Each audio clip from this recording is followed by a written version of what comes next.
Please join me in the Pledge of Allegiance. I pledge allegiance to the flag of the United States of America and to the republic for which it stands, one nation, under God, indivisible, with liberty and justice for all. Thank you. Ask if you have cell phones, if you please turn them off or put them on silent.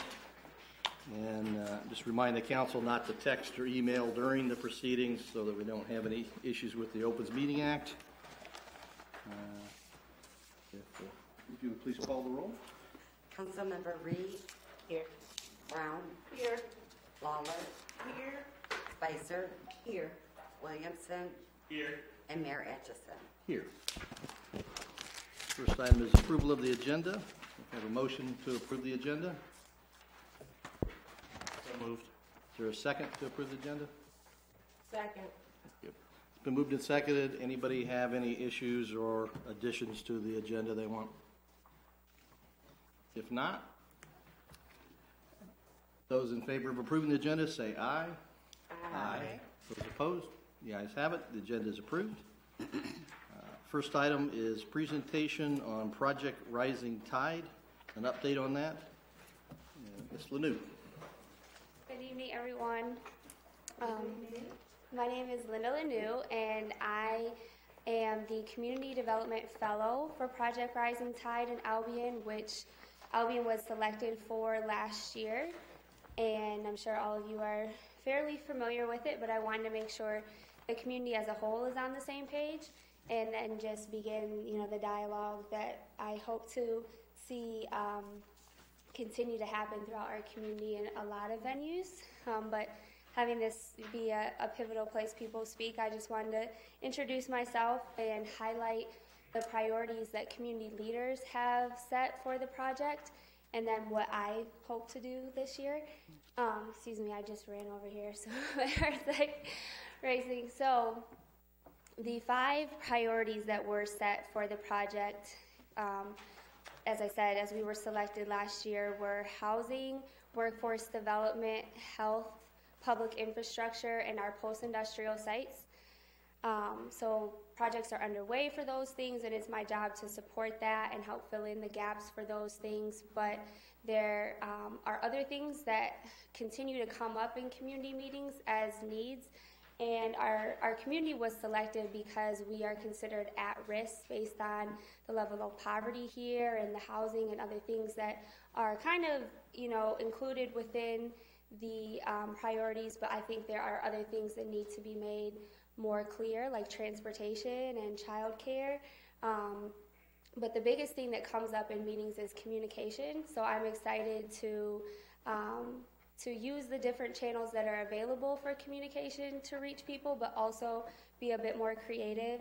In the conversations I've had with City Manager Rufus, she continually talks about being creative because we have limited resources and a fairly unique population within our community.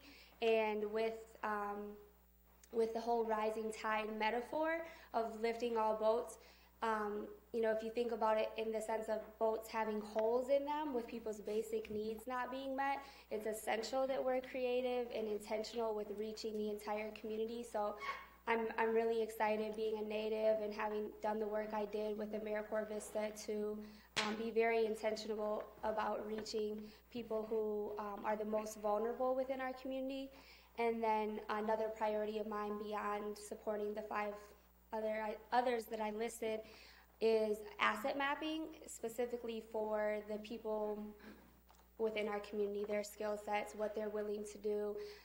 Lots of people have come to me offering their assistance, and I think putting a structure in place to allow more people to be able to help their community is something that would be useful right now. So those were the things I just wanted to kind of put on your radar, and then also just get your feedback, and you'll probably be hearing from me pretty soon about upcoming meetings as well. Councilmember Lover. Thank you, Mayor. You have to forgive me because I am a little under the weather, so I'm not as loud as I normally am. You mentioned that Albion was nominated for because of our poverty level. have you or will you go out into the community? I know you have stakeholders at the table, but will you be bringing any people that are considered as being in the low poverty area to the table, or going out to them and reaching out to them and asking them, you know, what are their concerns and what their needs are? 100%. That is my main goal as the community development fellow. So community, I'm sure you all know, but just to reiterate, community development is about improving quality of life for all those, but in my mind, the people who are most vulnerable, who have the least within our community, are the people who need their quality of life improved the most. So that's my area of focus, and if I have to go door to door, I will, but obviously as many people who have connections and are willing to help me in reaching the most vulnerable people, I can definitely use that help. But that is my main focus, yes. Thank you. Yeah. There's no other questions from council? Thank you. Yeah, thank you. I don't know whether you want to say anything.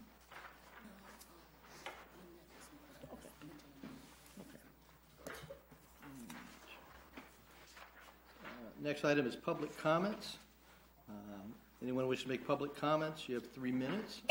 Please address your comments to the chair, the council, and ask the folks in the gallery to respect the individual speaking, don't interrupt, and show them the courtesy that's due. You have 3 minutes. If there are any public comments this evening. And I apologize, if you'd identify your name and address just so we can have that, so we can get hold of you if you need to.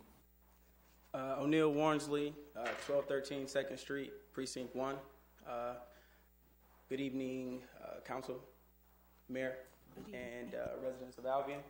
I just wanted to get up and say that I'm really thrilled with what I have perceived within the last couple of council meetings with, to me, a new motivation, a new drive in us moving Albion forward. And because of that, I wanted to express and make all of you aware that I am highly interested in, possibly taking over that empty seat that we have in Precinct 1. And whatever, I guess, process that you guys come up with, I would be more than willing to, comply with and complete, so we can work in conjunction with each other and move Albion forward. So thank you for your time. I'll be in contact with you all moving forward, and roll tide. Thank you. Are there any other public comments this evening? Seeing no further public comments, we do not have any closed session this evening. Next item is the consent calendar, which is approving the regular session minutes from council meeting on December 17th. If we have a motion to approve the minutes. So moved. Is there a second? Thank you. It's been moved and seconded. Is there any discussion, additions, changes, corrections to the minutes? Seeing none, those in favor of approving the minutes say aye. Aye. Those opposed? Okay, the minutes are approved. Okay. Items for individual discussion. First item is the request and approval for the first reading of ordinance 2019-01, an ordinance to add Chapter 37, Emergency Services Cost Recovery. Is there a motion to approve the first reading of the ordinance? So moved. Is there a second? Support. Okay, thank you. Discussion. Yes, I would like that explained, please. At first, I was under one impression, but I just need to know exactly what that is talking about. If it's talking about the citizens of Albion, or if it's talking about something other than the citizen that lives. Attorney Cartons. Sure. So there is a state statute that allows a municipality to adopt an ordinance to collect fees for the provision of police and fire emergency response. What we've done is put together an ordinance that addresses several different scenarios that in certain circumstances could apply to residents, and then in other circumstances would apply to non-residents. So in the sense that where this is going to apply to residents, it would apply in the following circumstances: having to respond to a false alarm at a property in excess of 2 times a year, any response involving a public or private utility, extricating an individual from a vehicle involved in an accident, extinguishing a vehicle fire, emergency response involving a hazardous substance, emergency response, both the next two actually, emergency response to any fire which could be set with a permit, but for which a permit was not obtained, emergency response to any fire that could be set with a permit and that becomes uncontrolled, regardless of whether a permit was obtained. So in both of those, we're talking about intentionally set fires. Emergency response to a fire caused by a violation of law, emergency response involving fireworks or malicious destruction of property, and any emergency response that has occurred at a particular location in excess of 3 times within the current quarter of a calendar year. Where it's going to particularly apply to non-residents is emergency response provided to any non-resident of the city within the areas of the city that are generally open to the public, including but not limited to parks, roads, highways, and places of business. So I know one of the concerns that was posed to me is if, for example, somebody has just a, run-of-the-mill, somebody leaves something on the stove and it ends up setting a fire in a resident's household, is this going to apply to them? The answer is no. This would not apply to those, I hate to say run-of-the-mill fires, but what we would think of as what I would say is a common fire. These are for fires that are set intentionally, fires or emergency response that are more extravagant, like hazardous substances, vehicle extrication, things like that, and then all of the above for non-residents.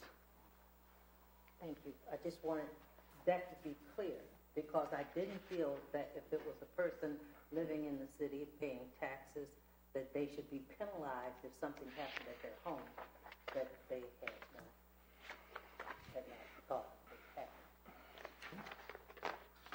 Are there any other questions or discussion from council?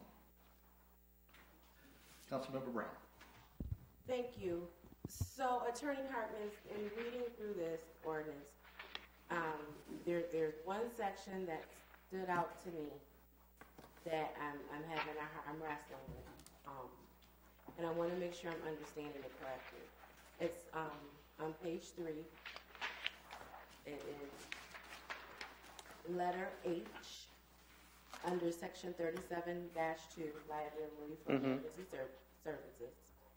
And it says, emergency response provided to any non-resident of the city within the areas of the city which are generally open to the public, including but not limited to parks, roads, highways, and places of businesses.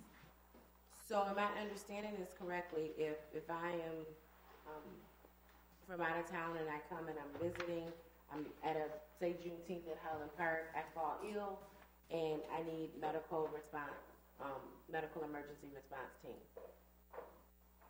Is that non-resident going to be open to the building that's being proposed here under this ordinance? Yes. Okay, so I'm having a hard time with that one.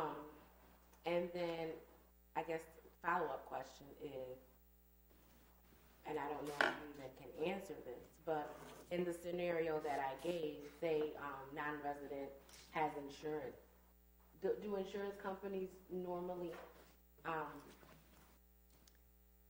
pay these fees, or do you know that? Well, the answer is yes and no. It depends on the insurance carrier. Some of them challenge these. Some of them challenge them until the city or municipalities file a lawsuit, and then they do not challenge them after that. It just depends on the company. I had a discussion with several other municipal attorneys about how they do this, and that was one of the things that came up is sometimes an insurance company will jump in and cover it. Some of them are more obstinate. They tend to back down if you take them to the map, but that's not always the case. And it's also going to depend on the situation that you described is also going to depend on, for example, in a medical run, whether it's ACA responding or whether it's, say, the fire department responding. Because, and I could be wrong when I say this, but I believe ACA bills the individuals for their medical runs. I don't know. Yeah.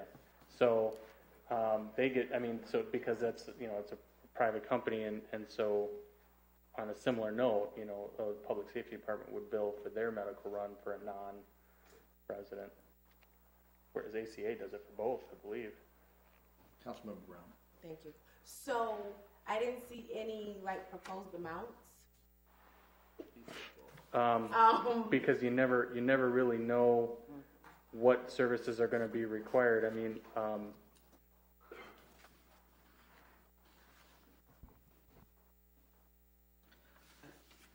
If I might interject on page 1, section 2 says, I'm sorry, section 3, paragraph 3 says the fee means the cost incurred by the city of Albion.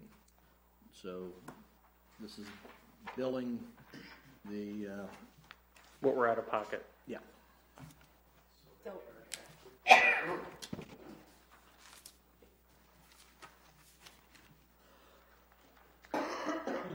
This is, I mean, something I would submit to council is, and I don't know if you're familiar with this, but the city already has, for example, as it relates to when we prosecute criminal offenses for operating while intoxicated, we already do a cost recovery for those services, which is the time that the officer spends investigating and arresting an individual, transporting them, doing a blood draw, the little straw for the preliminary breath test, all of that. That's all cost recovery that we already do, whether they're a resident or a non-resident. So this is very similar. It's just on a slightly broader scale for emergency services. Jim, I'm sorry. I have a question, not about who's getting billed, but about the billing process. So I see that the manager is responsible for submitting the invoice, but then if someone wants to appeal that, the manager makes the decision about the appeal. Can someone explain, is that common practice for situations like this, or it just seems like there might be another entity that they would need to appeal to in order to not have to pay if they'd like to not pay, or a different authority decide that the bill was in error? Because the manager decides that you owe money, and then if you say, well, no, I don't, the manager then says, well, yes, you do, even if you appeal. So I'm just wondering. Well, I think the reality of the situation is, and Ms. Rufus can correct me if I'm wrong, but I mean, the odds are that the bill, I mean, this says the city manager and or his or her designee. I think realistically, the actual accounting for services and bill will probably emanate from the Department of Public Safety. Whether it's transmitted from the manager's office or not is, you know, maybe a distinction without a difference, but ultimately, that bill emanating from public safety, I think the appropriate place to appeal it to would be the manager. Now, if you want to change that paragraph under 37-4 to say the Department of Public Safety or the Chief of Public Safety or his designee shall submit a bill for the invoice, and then the appeal is to a manager. I mean, I doesn't matter to me. I take your point, but you know, or you can build in another layer of appeal to say if somebody's dissatisfied with the manager's decision, they can appeal that to the council. But you know, how many appeals do you want to build in?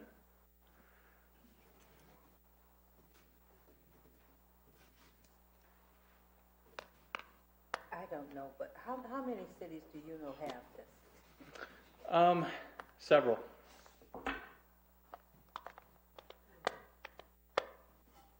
Councilmember Brown. thank you. So, you know, again, I am struggling with this paragraph, I'll be very honest. The example you gave about the criminal example you gave about the police department, you know, seeking reimbursement for, I mean, that they're committing a crime, I get that, but I'm having a hard time with this particular paragraph because, you know, if someone falls ill, medical bills are expensive as they are. You know, or that too. So I'm not saying I'm opposing this, but I'm not comfortable. And like I said, when I read this, that was the one section that really stood out to me and didn't sit well with me. I'm not opposed to having it, but I am hoping that maybe we could tweak that. So I understand that the reason that it reads this way is the thought was residents pay taxes, non-residents don't pay taxes, so it's one method of recovering some of the cost. But I hear what you're saying, and I would not be opposed to that at all. If there's further discussion, Councilman Reed. I could totally agree because, I mean, if it was me, and I knew that was the loss where I would probably be leery about even going to visit your town. You want your friends and your family from other places to come, but what if they come and maybe something goes wrong and the car catches on fire or something? And I mean, it's an expense to come in the first place, but then you've got all of this added extra. I just really, I think maybe. Councilmember Williams. So in this resolution, it doesn't actually show, from a historical standpoint, how much money we've left on the table by not having this type of ordinance. So I think it would be interesting information to find out from public safety or whoever the right entity is within the city. You know, have you had something like this last year? What type of revenue would that have brought into the city? And then a reasonable percentage of how much of that would actually have been paid, just to make a better informed decision about is it worth the time to make all these bills and see if we're actually going to get the revenue. Okay.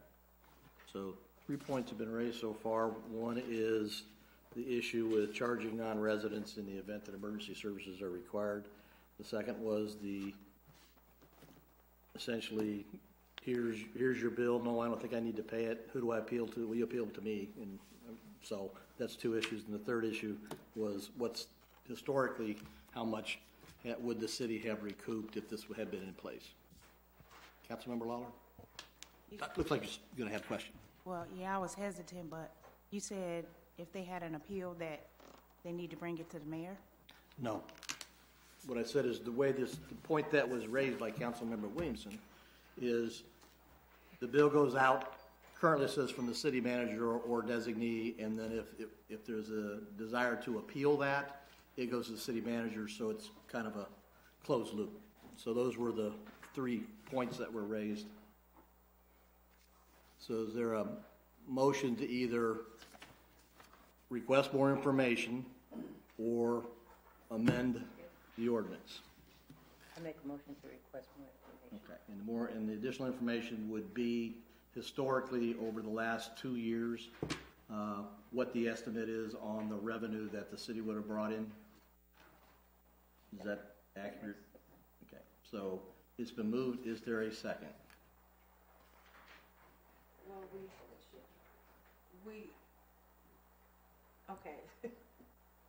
Attorney Hartman. We had a motion. Yeah, you've got a pending motion, and it's not what you're asking for is not a motion to table or postpone.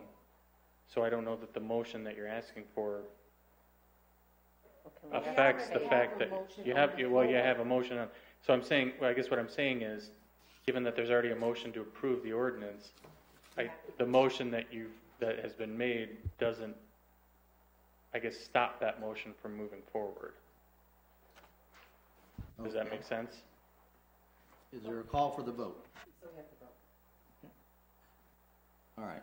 So the motion on the floor is to approve this as the first reading with the ordinance as written. It's moved and seconded. Those in favor say aye. Those opposed say nay. No. No. Did you have something? So, since it's an ordinance, it should be a roll call. Okay. But what I would also say is I don't know if there are proposed changes or if the council wants to table it whatever, but I guess that's what I'm saying, is if you want more information, or you want to postpone it pending more information, somebody could make a motion to postpone it pending more information, or to table it pending more information. Or we could take a vote on it, and if it's voted down, then we could ask for more information. Is that correct? I think, yeah, but then you run into the problem of you voted no on an ordinance, and then you'd be bringing back the same ordinance to vote on it again. Okay. We can make a motion to postpone it until we get more information. Okay. Is there a motion to postpone it? We Yes. need to do a roll call vote on the original motion to approve it because it is an ordinance, okay? So once we do that roll call vote, and I anticipate it will fail, then the floor is open to make whatever amended motion we want to address. But I believe the attorney, maybe I misunderstood you, your recommendation was not to vote on the ordinance, but to vote to table it. Yeah, I think if you vote it down, then you're going to run into the problem. I mean, I don't know what from a logical standpoint, I don't know that you would vote it down and then vote to postpone and come back. I think if you vote while it's pending, you can vote to table it pending more information and then bring it back at a later meeting so that you're not voting no, because you may come back after getting more information and want to vote yes, but then you've already voted no on it. Okay, so I'll make a rule that we will vote, we'll have a motion to postpone, which Councilmember Reed has made that motion. Is there a second to postpone? I have a friendly amendment to the motion to postpone. Okay, Councilmember Brown? I do agree that we need to postpone it to get more information as suggested by Councilmember Williamson. I also would like a proposed revision or amendment to address that H paragraph about the emergency response for non-residents, if possible. I'm thinking more, and I don't know about the rest of the council, so we can discuss, but I'm thinking more of medical emergency, like things that people don't have control over, like Ms. Reed's example of, you know, a car fire. If there was no like intentional act behind that, and they don't live here, being billed, I think I'm a little iffy on that. But my thing, big, even more so, is like a medical emergency. Like people can't help getting sick when they're out of town, and to tack on an additional fee on top of the medical bills they're going to already have because they got sick out of town, I just don't think it's fair. So I'm asking that that portion be revised as well as we receive more information. So that's my friendly amendment. More information and a proposed revision to H. Okay. It's letter H.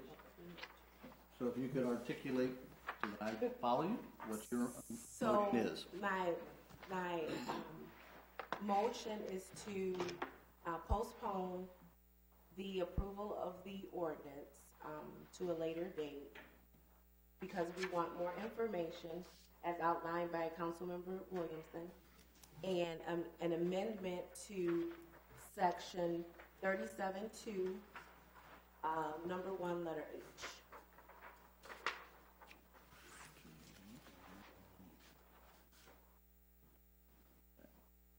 All right, it has been moved Support. to postpone and to amend. Okay. Would you please call the roll? Councilmember Reed, Yes. Brown, Yes. Lawler, Yes. Spicer, Yes. Williamson, Yes. and Mayor Atchison. Yes. Okay.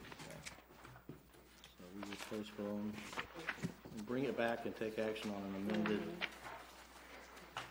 Okay.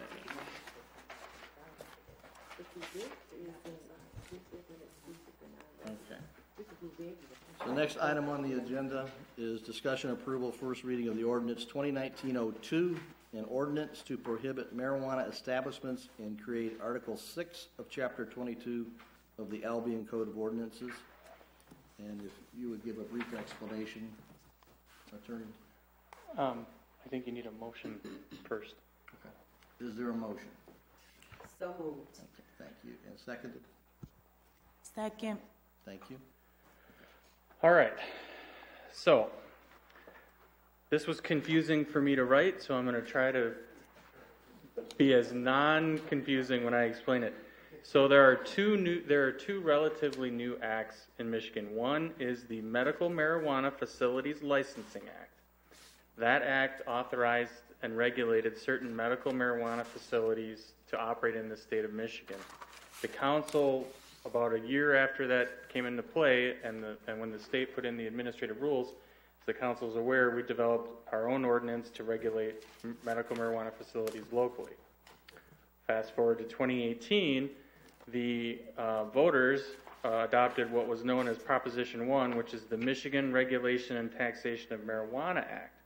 What that act basically did, aside from legalizing recreational marijuana, is it also identified various facilities that can grow, process, test, and sell recreational marijuana.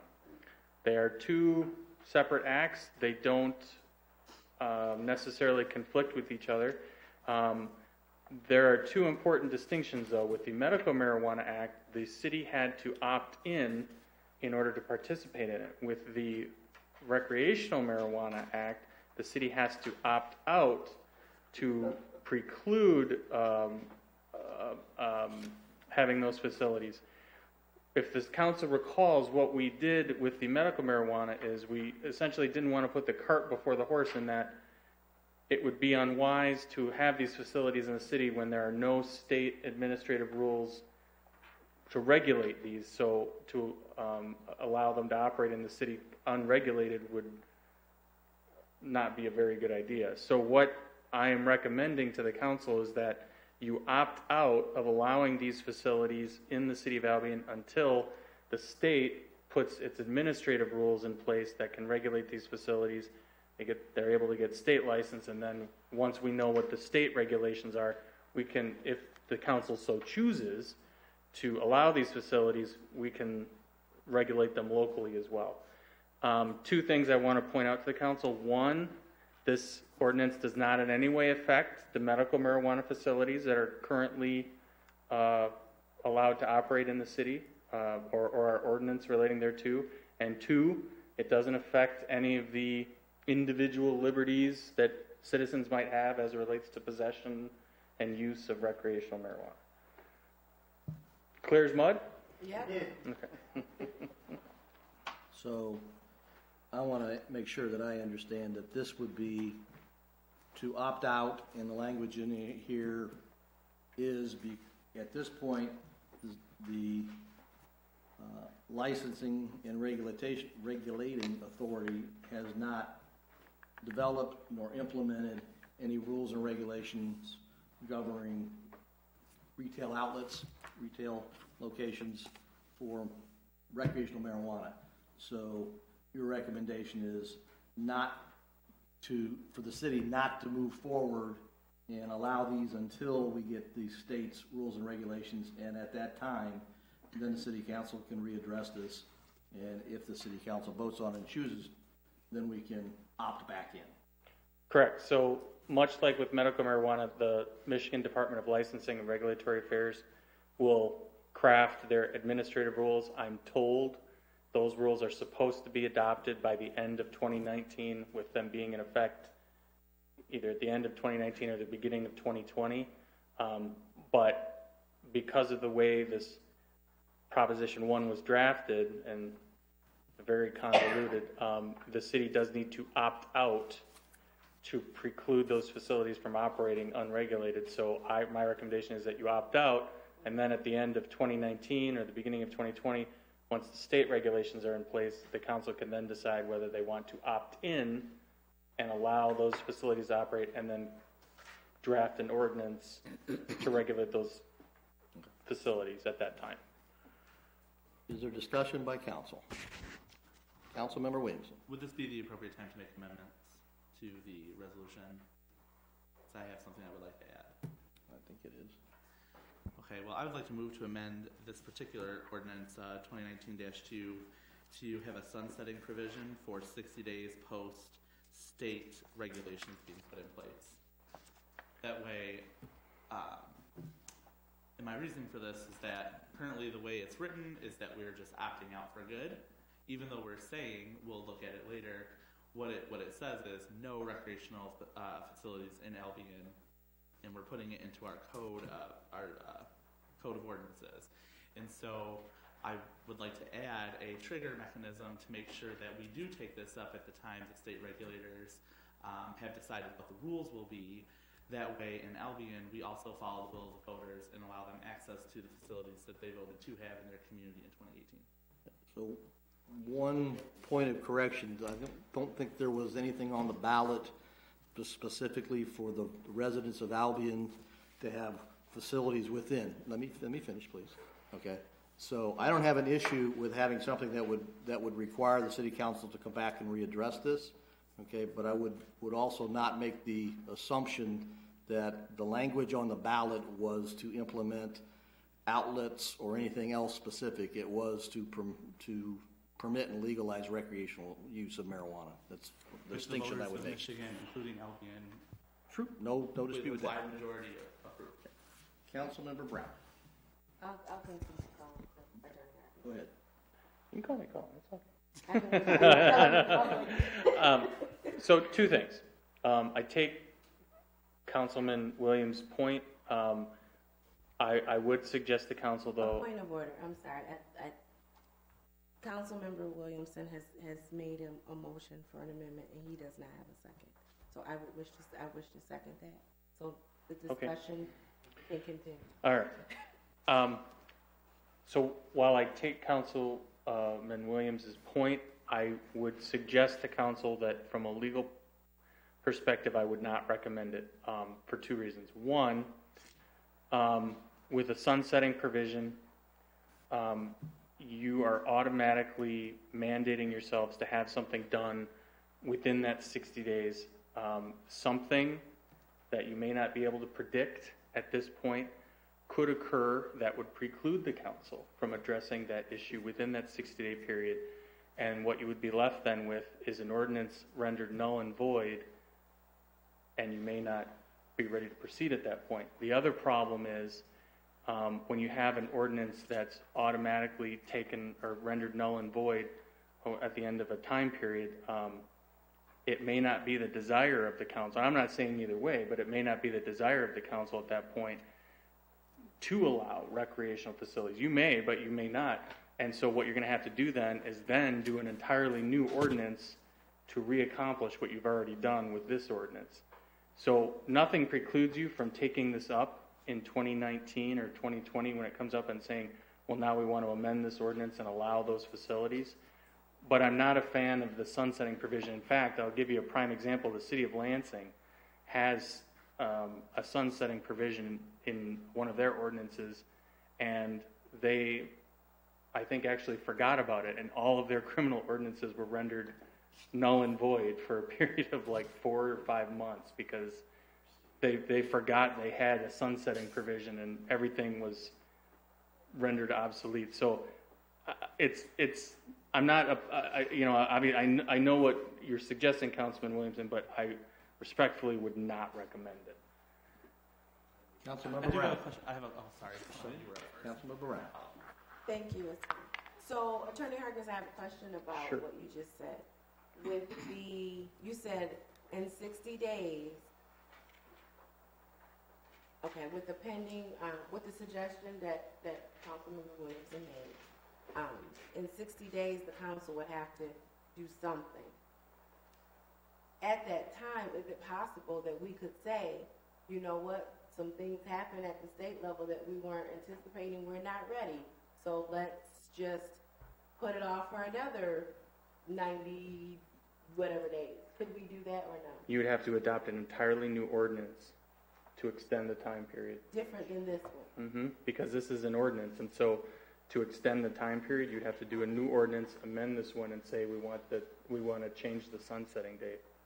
That's the problem. When you put a date in there, you lock yourself into that time period, and so if something happens, you're stuck with it unless you go back and amend it. And so that's why I'm not a fan of sunsetting provisions, because no matter what, you're stuck with that time period unless you adopt a new ordinance and amend it. That's what Lansing got into trouble with when they had a sunsetting provision in their ordinances. Well, they forgot. They did, and We're not planning to. And I Well- hope we have a better. Yeah, go ahead. Just a second. All right. So I'm going to interject that your amendment is to automatically sunset it because you want to make sure that we come back and look at it. And so part of the discussion and part of the consideration is it doesn't have to be sunsetted, but there could be a provision that we come back and readdress it. Now, Councilmember Williamson. Well, I just was going to ask about the technicality about creating a new ordinance or passing a new ordinance upon this one being null and void. I mean, does it have to be different than what's in front of us right now? no, I guess my point was, I think if what you're asking is, Councilwoman Brown asked, could we just extend the time period? What you'd have to do is do the exact same ordinance, but change the time periods on it. And the problem with that is you'd have to do a first and second reading, then you've got 30 days until it becomes effective. And here's my fear for you. What happens, because this is an opt-out ordinance, or an opt-out statute, not an opt-in, you've got a time period there where hypothetically facilities could come in, be completely unregulated, and open up, and then if you try to come in and put regulations in place after the fact, you're going to have a facility, possibly facilities with prior existing non-conforming uses, you're going to have all kinds of problems. Hypothetically. That's why I'm... What's the, we talked about this earlier too, Colin. Yes, we did. What is the likelihood of a facility being able just to open up tomorrow, pending we don't pass this? It depends. I can tell you that in Meridian Township, one of the other municipalities I represent has 2 facilities that are currently operating outside of the township's regulation that have set up despite city regulation. And they set up very quickly. Councilmember Spicer. Well, Colin, then, wouldn't we use our public safety department to shut them down, or would that not be possible? That depends. I can tell you in certain circumstances it also requires cooperation of the county prosecutor, and sometimes that works, sometimes it doesn't. In Ingham County, we've got a county prosecutor that is refusing to do that, saying that it's a local civil issue. I guess what I'm suggesting to the council is I think we're making this way more complicated than it needs to be. What you've got is an ordinance that just opts you out for the time being. You can decide on the day after that the state puts the regulations in place that you want to undo this ordinance and do an ordinance that regulates its facilities. I mean, you're not locked into this whatsoever. You can always change an ordinance. I'm just saying my recommendation to you is not to do a sunsetting provision because since it is an opt-out ordinance, you lose control over the ability to regulate these facilities, if whether it be for a short time or a longer time, if you put in a sunsetting provision. But that's just my advice. You do what you will. Any more discussion, questions, comments from council? Okay. All right, City Clerk, if you would please read the roll. This is the... Wait a minute. I'm Sorry. Did you have a question? No question. I just said state the question. What are we voting to? Okay, so the motion on the floor made by Councilmember Williamson is to modify the ordinance to have it expire 60 days after the state implements the rules and regulations. Did I get that correct? Did I cite you correct? So restate your. So I amended the ordinance to have a sunsetting provision that would require the city council to take this issue up within 60 days of the state regulations being put in place, which means this would expire 60 days after state regulations have been put in place, as long as council hasn't done something to remedy that situation. So did that answer your question? Councilmember Reed, did that answer your question? He's saying that the ordinance would automatically expire 60 days after the state puts its administrative rules in place.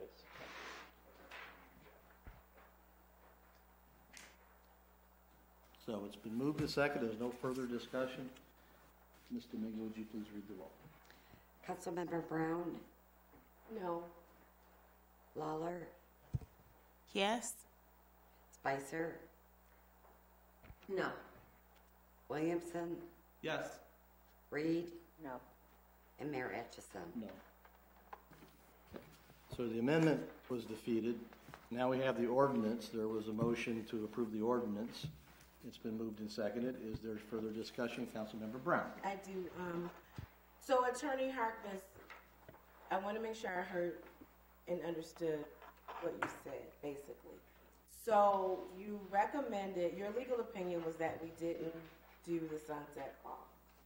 Because what you're saying, your legal opinion is that we can adopt this ordinance and even the day after the state puts in regulations, we can revisit them. Yes. Even without that clause being in there. But your fear of having that clause in there was that, there may be a lapse and that facilities could possibly come in here and, which I think would have been difficult anyway, but, It's unlikely, but the problem with the sunset provision is it requires the council, since this is an opt-out statute, not an opt-in statute, it requires you to act within a certain period of time.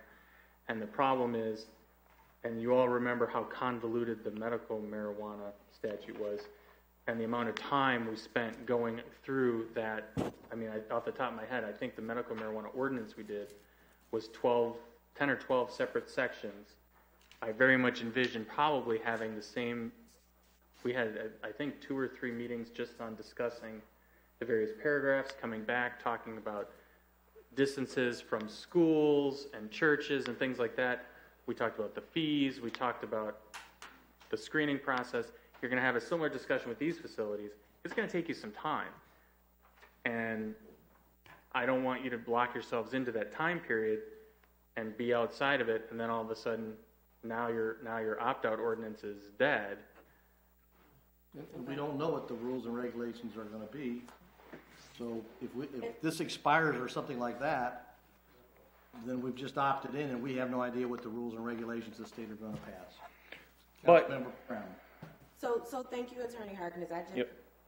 I wanted to be sure I understood. So the motion right now is to accept this as written, correct? Is that the motion we're voting on now? Yes. Okay.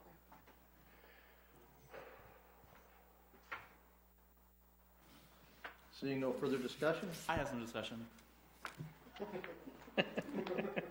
Councilmember Williamson. So I know that this is probably unlikely coming from me in general as far as marijuana goes. I'm not quite a fan of any of this stuff, but I am concerned that passing this as is with no trigger to reconsider it at all in the future upon state regulators being done, with nothing that forces council to do any sort of movement on this, means that once the state has decided what the rules will be for recreational marijuana distribution in the state of Michigan, that we will continue to just ignore it and not take action. So that is my objection currently as it is written. I know that you can, in theory, go back and change things that you have done in the Code of Ordinances, but we all know that it's much harder to undo things once they've been done. So that's my concern moving forward. Councilmember Spicer. Thank you.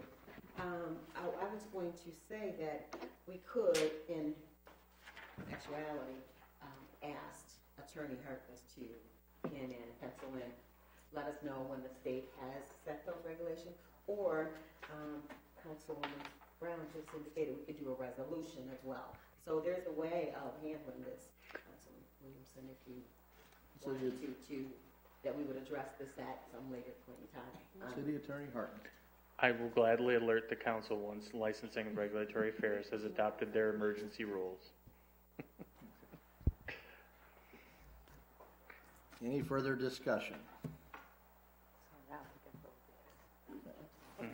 So the motion before us is to approve the first reading of the ordinance. Domingo, would you please read or call the roll? Councilmember Lawler, Yes. Spicer, Yes. Williamson, Yes. Reed, Yes. Brown, Yes. and Mayor Atchison. Yes.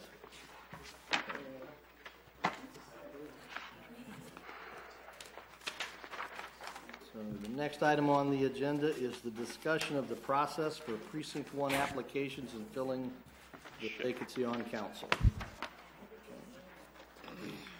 Okay. So what we discussed at the last council meeting on the 17th of December is the application for those interested people that wish to apply to serve as the Precinct 1 council member. There would be an application posted on the city website, and it is on the city website. For anybody listening at home, if you're unable to find it on the website, if you contact the city clerk, she will provide a copy. Then the city has been accepting applications and will continue to do so up until the 16th of January. In order to be eligible, the requirements are that you've been a resident of the city for at least 1 year, that you are a registered voter with residence in Precinct 1 for 30 days, that you're 18 years is the minimum age, 18 or over, and that you're not in default to the city. So applications are due by the 16th of January, and then the city clerk and staff will go through and vet the individuals that have applied, and those that are not in default and are eligible, those applications, those names will be provided to the city council. They'll be made public as part of the 22 January meeting packet. So the applications will be in there. And then what we had discussed, as I recall, is those applicants who are eligible at that point will be invited to, to come in on the 22nd of January at that council meeting, and we'll have to sequester them so they can come in and make a public statement as to why they want to serve, anything they want to pass on to the council, make a public statement. Between now and the 22nd of January, if any council member has specific questions that we want to ask the candidates, if you provide those to the city manager and copy to the city attorney, and then those will be pulled together, and we'll select the questions. If there's not an inordinate number of questions and a reasonable number of applicants, all the questions will get asked. We'll have the applicants come in one at a time. They'll make their public announcement, and then we'll have essentially a job interview, if you will, such as happened when we were selecting the interim city manager here about a year ago, not quite a year ago. And then depending on the number of applicants, if we have enough information and there's enough time, we probably would not, I would not recommend that we go ahead and vote on the 22nd. We could do it at the next council meeting. But I would like to hear what the general consensus of the council is. I mean, if there's one applicant and he or she is fully qualified, there wouldn't be any reason why we couldn't vote on the 22nd of January. So if there's 6 applicants and we have lots of information to go through and want time to think that over, and we can postpone that or not take a vote until the next council meeting on I believe it's the 4th of February. So that's my recollection of what we discussed. And so that's open for the rest of the council to comment, make suggestions to change that process, if you will, or to acknowledge that you're satisfied with that, and that's how we'll proceed. Councilmember Brown. Thank you. So I do remember discussing all that. What I thought was the ask was for City Manager Rufus and Attorney Harkness to recommend the process tonight to council for us to consider. I don't have a preference either way how we do it, but I remember taking the applications and the dates that I remember setting the deadline for the 16th, and us talking about talking to applicants at the 22nd meeting. However, I thought the ask was for a recommendation as far as Do we want to do interviews, or exactly how we wanted that process laid out as far as choosing the candidates? So.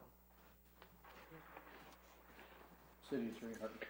So a lot of what the mayor just went over was part of the conversation that the manager and I and the mayor had this past Wednesday. I think it was this past, no, last Wednesday. Last Wednesday. And so at least my thoughts were, you have your application cut off, I think it's the 18th. Depending upon how many applications that are received, I mean, obviously they'll be screened immediately to determine whether there's a default or anything. And quite frankly, anybody that doesn't meet the qualifications shouldn't be in the pool. I think if there's more, just like when we do the process for the manager, I would say if you have more than 3 or 4 candidates, my suggestion would be use that second meeting in January maybe to screen that number down to a more manageable number, because I don't think you'll get this many, but if you got 6 applicants, even spending 10 minutes apiece at a meeting is going to make your council meeting long. So my suggestion was to screen them down to 3 or 4, do your questions like you would any other appointed individual, and then when it comes down to it, your meeting on February 4th is your decision date. I mean, you can certainly decide earlier, as the mayor indicated, if you only have 1 applicant and that 1 applicant meets the criteria and allows the council, and the council decides that's our individual, great. But your cutoff time period is the February 4th meeting. So, that was just my thought. Thank you. Councilmember Spicer. Thank you. I was just going to say, with regard to the interview questions, will we receive suggested appropriate questions from either the city manager or the attorney? Because we certainly don't want to run afoul of any laws with regard to asking questions that may violate. That's why I suggested to council members, if they had questions, they'd submit those to the city attorney and the city manager. They'd pull those together. I didn't articulate it, but if you had suggested questions, that would go into the pool of questions, and the council would select what we wanted to ask. But all the questions would be approved or reviewed to make sure we didn't run afoul. Okay, what was the date that we should have those to the city manager or attorney? I would suggest that they come by the 16th, the same date that the applications are due. 16 questions. Yes.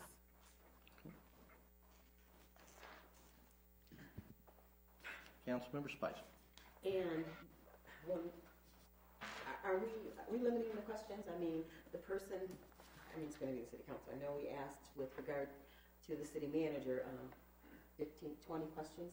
Are we limiting our questions to one question per council person, mayor, or 2? I just want to get a feel for it. I don't want to come up with 5 questions and they say, hey, look, everybody else says 5, it takes too long. So do we have a limit in terms of questions, or? Do you have a suggestion? I just think there probably should be 5 questions total, no more than that. And you all will give us a list of all your questions.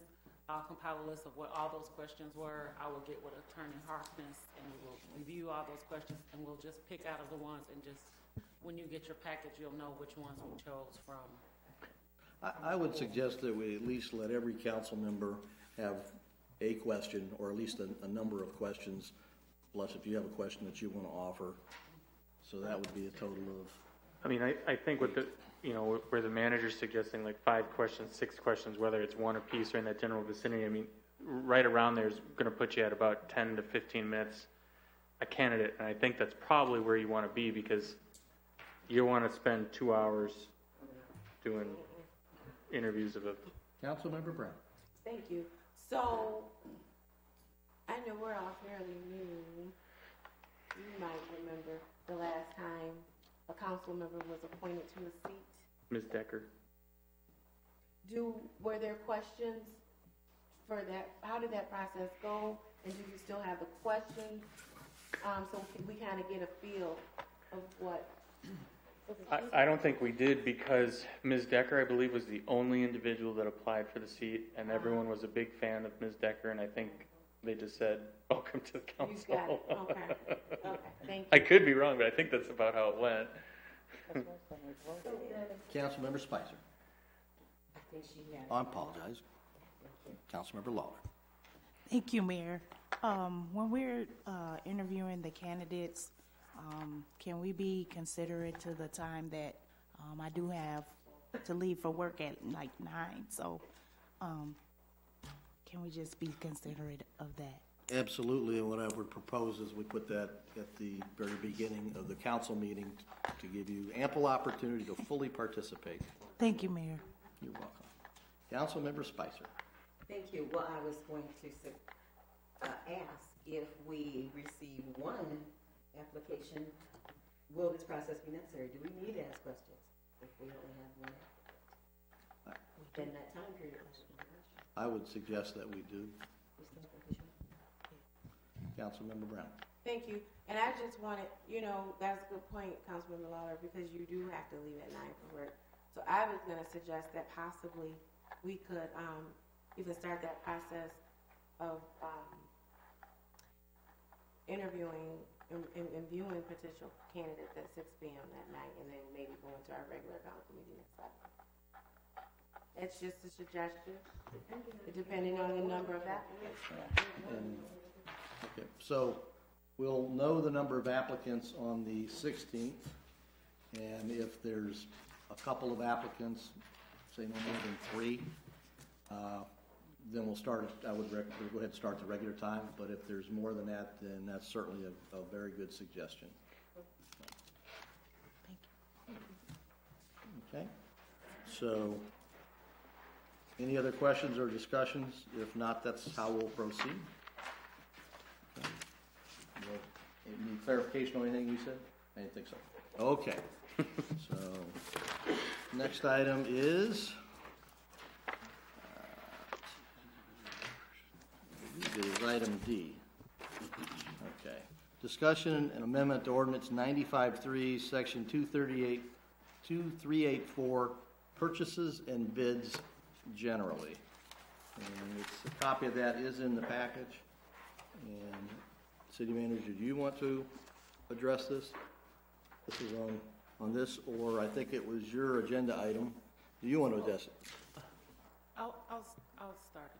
You start. Yes, Okay. would be wonderful. Well, what has happened is that the ordinance says that even with budgeted items, I have to get approval from City Council to approve or pay any bills over $5,000. And due to the fact that come construction season, these bills can start to get a little extensive with gasoline costs, engineering fees, and we do have a couple of projects that are coming up that fees, as you can tell as on the bills list for this evening, they are going to be more than $5,000.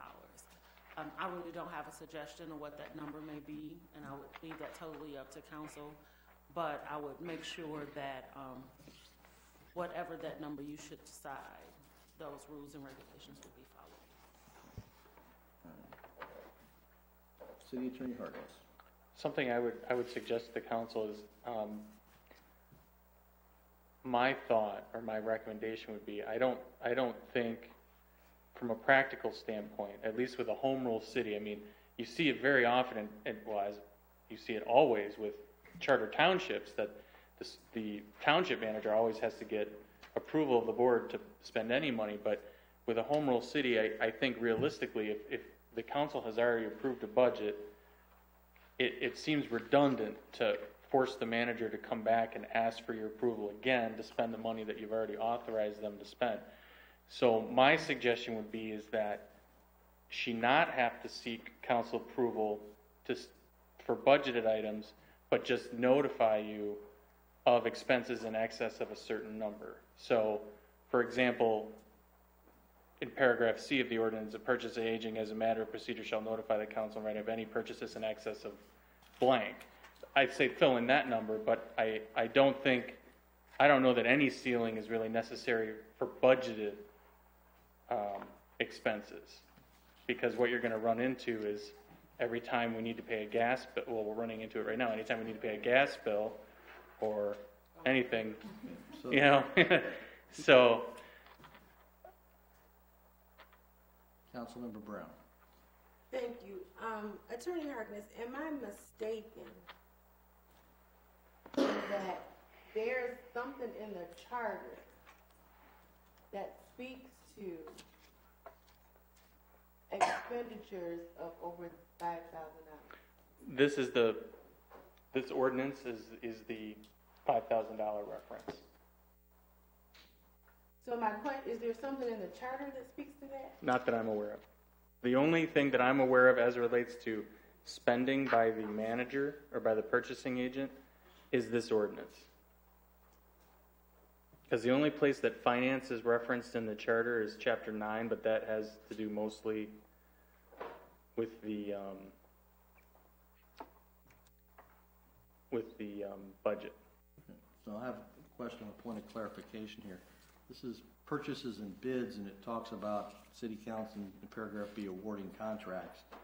If we already have a contract, which I'm assuming with the company that we run our gas credit cards through, we have a contract with them, we have a purchase agreement with them, and what we're doing is paying the bills that come in. That's not a new contract, and because it also talks about going out with bids, and we're not doing that.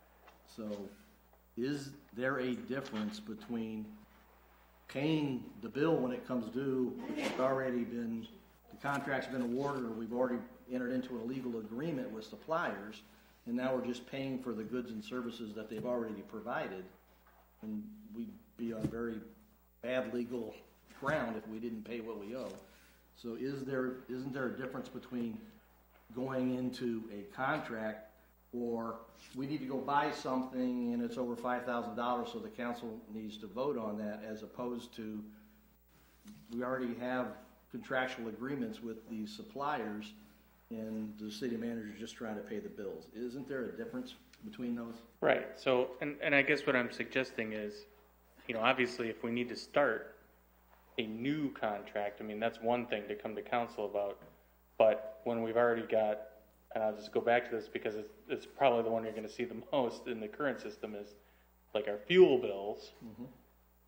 It's, the council's already approved it. We already have a contractor that we use to buy all that from. I mean, it would seem redundant to have to come back to council and say, hey, it's winter, we're plowing, we're running cars at more, 13,000 this month as opposed to, you know, 5 during the summer. Any other questions or comments from council? I just wanted to comment, this was something that I brought up at the last meeting. I think it's a little bit ridiculous to come to council meetings every twice a month, sometimes more, and you have just a packet of bills that are just the general business of the city that we know need to be done. So I thought to make it easier, we could lift the cap on budgeted expenses. Obviously, with the thought that council has oversight responsibility for the budget and will be able to see what's being spent anytime they want. So that's my piece on that. I don't have this isn't a formal resolution or anything. That's why I wanted to bring it to our attention.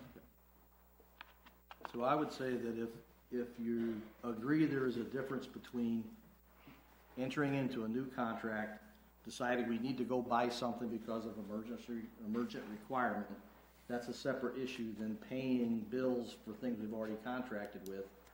And I'm comfortable with saying that, hey, there's a cap of 5,000, and the purchasing agent can notify the council, yes, we did this, but it was already budgeted, etc. Some limit there, and keep the $5,000 cap, or if we want to raise that for new contracts, new fiscal obligations. The bills that we're seeing, we're already contracted with those suppliers, and we're just paying the bills.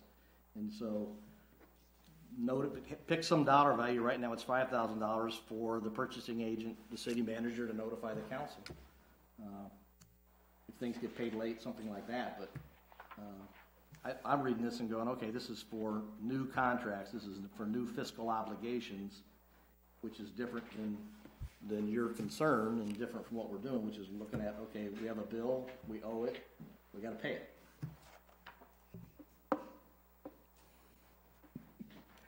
Are you looking for my input? Yeah. Well, I mean, if you read the first part of this, purchasing agent shall have the power to authorize purchases of budgeted supplies, materials, services, equipment costing $5,000 or less without pyramiding. So, I mean, I guess question one for you is, for the council, is, do you want that number to change? I mean, that's the manager has the authority to spend $5,000 or more, $5,000 or less for budgeted expenses without getting any additional okay from you. I mean, to me, it doesn't make sense to have a budgeted expense period where the council has already said you are authorized to spend this money for this, and then have to come back and say, can I get permission to spend this money you already authorized me to spend? But I agree with the mayor in the sense that obviously any new contracts that the manager would need council approval to enter into, particularly if they're in excess of whatever the number council comes up with, and I think realistically, in terms of oversight, in paragraph C, I mean, it would be far easier for the manager to just say, hey, in the month of January, we paid out the following bills in excess of this amount, just so you've got the information and you know where the money's going. You just don't have to do the ceremonial, yes, we approve you to spend the money that we've already approved you to spend. Thank you. Councilmember Long. Thank you, Mayor. Can I just ask the city manager how she feels about this? Actually, either way, I don't have a problem with coming to the council. I think that you all know that it's budgeted. I'm really comfortable either way. It's not such an issue where we just copy the bills and add them to the agenda, but I just want to make sure I'm following what you all have asked me to do per the ordinance. It just says more than $5,000. I'll bring it in, you guys vote on it. If you want it to be $10,000, or if it's just that, if it's budgeted items. If it's budgeted items in excess of the month of January, more than $5,000, and you want to know what they are for that month, I can give you a report at the beginning of the following month. However you guys want to do it, however the council wants to do it, I'll follow what that is. I just need to know what you want me to do so that every week, and honestly, if I had not put the requisition process in place, I wouldn't have caught any of this. So it's up to you how you want me to do that. I have been the person that has been chosen to ensure that we are being fiscally responsible, and so this is part of that process. So it's up to you whether it can say that any budgeted items in excess of $5,000, a monthly report for the previous month's expenditures will be given to council in writing at the first meeting of the following month. And if they're in writing, it says purchase, as a matter of purchases shall notify the city council in writing of any purchase in excess of $1,000. That would negate all of this other stuff. I can't enter into any contracts without council approval anyhow. That's first and foremost. So let's make a decision and let me know how you guys want me to proceed, and we will do just that. Councilman Reed. I would say pay the bills. Because if you've got to constantly come to us, you're going to be late paying the bills. I don't know if you have to pay, if the city has to pay extra if their bills are not paid on time. I agree with what the mayor said. If it's a new contract, that's something else. But for what's been budgeted, pay the bill. Okay. That's me. Say the paper that we're running the bills. I just wanted to suggest, since this wasn't presented in the form of an amendment to the ordinance, maybe I could work with Ms. Rufus and put together an official resolution for the next meeting to amend the ordinance and have that conversation.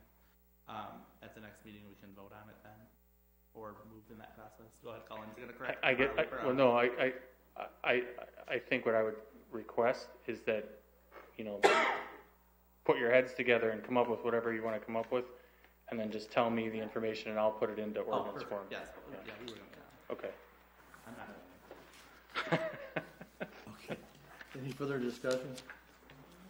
Okay.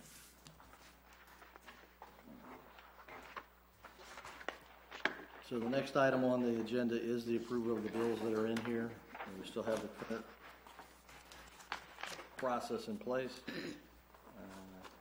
think there was, so if any council member has a question about any of the specific bills. Okay, I do on page, where is it here? Okay. All right, it's the invoice 613020, which I believe is the last Whitman invoice in the package, and it shows that we've have a couple, or at least one item over 30 days that goes back to November. I apologize, end of October. Okay, let me explain. This is how this particular bill went out. These bills are associated with grant items. That's one of them. And also, this company is our engineering company that handles our civil engineering for the city and some of our other engineering projects, and that is why it is over that period of time. So, please note that it's still being taken out of the 2018. As you remember, I don't know if you recall, at the last couple meetings, we talked about how we would address any bills that were coming in at the beginning of the year. That was in 2018. So our finance department is still addressing them under that budget so that they meet those line items. I do recall 2018 budget, and I did understand and do understand these are tied to grants, but I did not understand or follow you when you said, and that's why it's over. What happens is sometimes we get these bills, and this is when we receive them from them. Some of them are related to grants, so as to when they can submit that information, and sometimes it comes to us late. So there's just part of when we get the information from them. As you know, we haven't been paying late fees on some of these bills because of them being related to grant items and monies that we receive from the state. So If you would get back to me and just look up this invoice 60947 and just let me know when the city received that. I can see the invoice date, but that doesn't tell me when we received it. And I appreciate that. Okay. So there are a total of 3 bills, I believe. yes. Okay. So, is there a motion to approve the 3 bills listed here on the agenda? So moved. Is it seconded? Support. Okay. All right. Mr. Meager, would you read the roll, please? Councilmember Spicer, Yes. Williamson, Yes. Reed, Yes. Brown, Yes. Lawler, Yes. and Mayor Atchison. Yes. That's approved. Okay. Next item is discussion of city manager's goals, and in the agenda package is a copy of the current city manager goals that were agreed upon, approved at the November 19th city council meeting. I have 3 additional goals that I would like my fellow council members to consider. First one is advancing professional city governance in accordance with the International City Manager Association Code of Ethics. It's in the employment contract, and it's your professional code of ethics. The specifics on that is the model positive leadership, demonstrate high standards of ethical conduct and integrity, provide exemplary supervision of city employees in a consistent and impartial manner, exhibit composure, good judgment, and capacity for innovation and creativity appropriate for the city's chief administrative officer. The first additional goal I'm asking for is advancing professional city governance.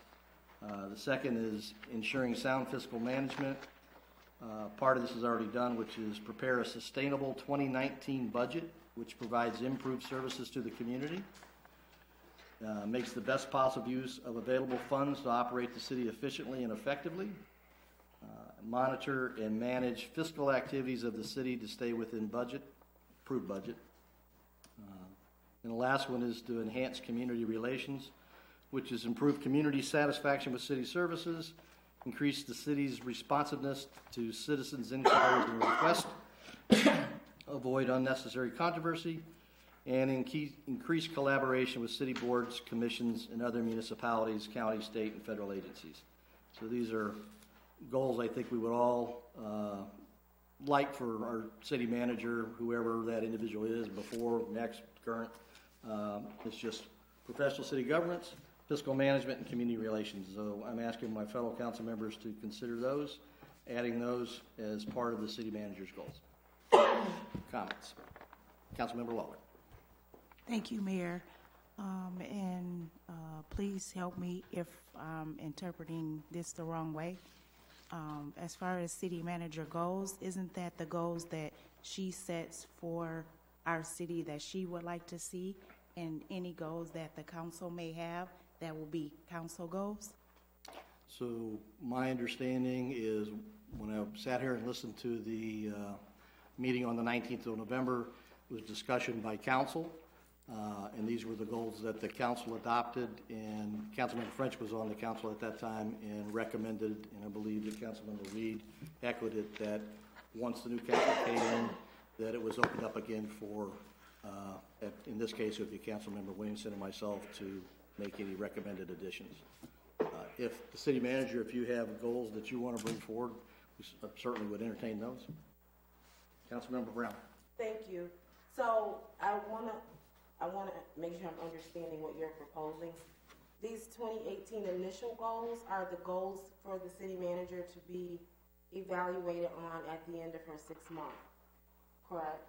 Correct. These are the goals. So you're asking council to add those 3 goals, the goals that you just named, to these 6-month goals? Yeah, we would assess those goals at the 6-month point, and I made the statement that I don't believe there would be any issue with wanting our city manager to advance professional city governance. I mean, it's already in the employment contract about the code, sound fiscal management, and enhancing community relations. Those seem to be things that you would want your chief administrative officer to do. Councilmember Brown. Thank you. So, of course, those are things we want our chief administrator to do.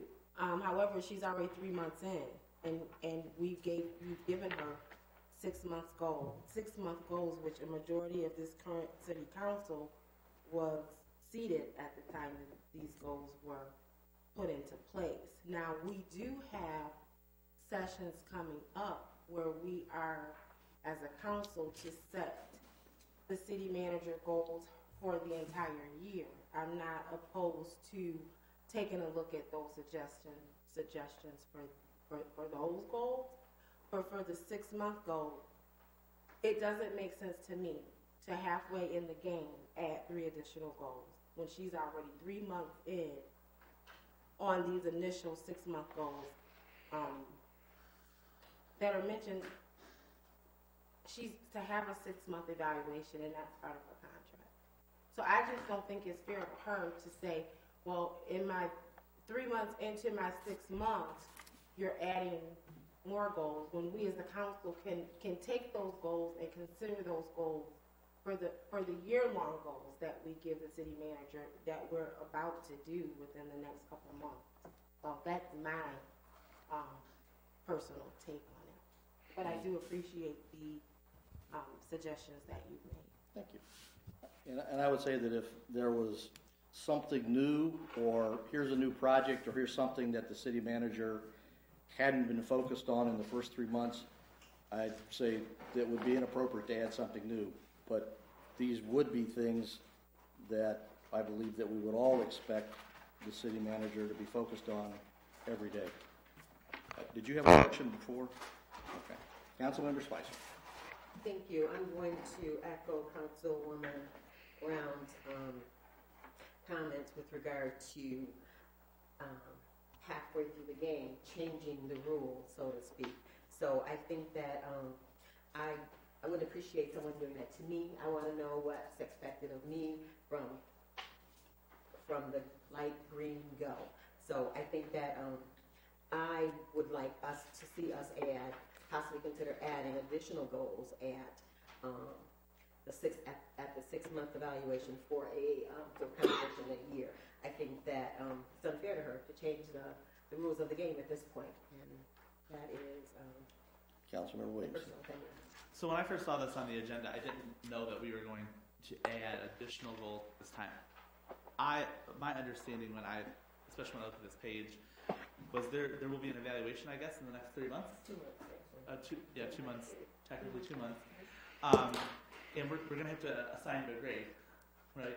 A rating, a grade, some sort of a performance appraisal.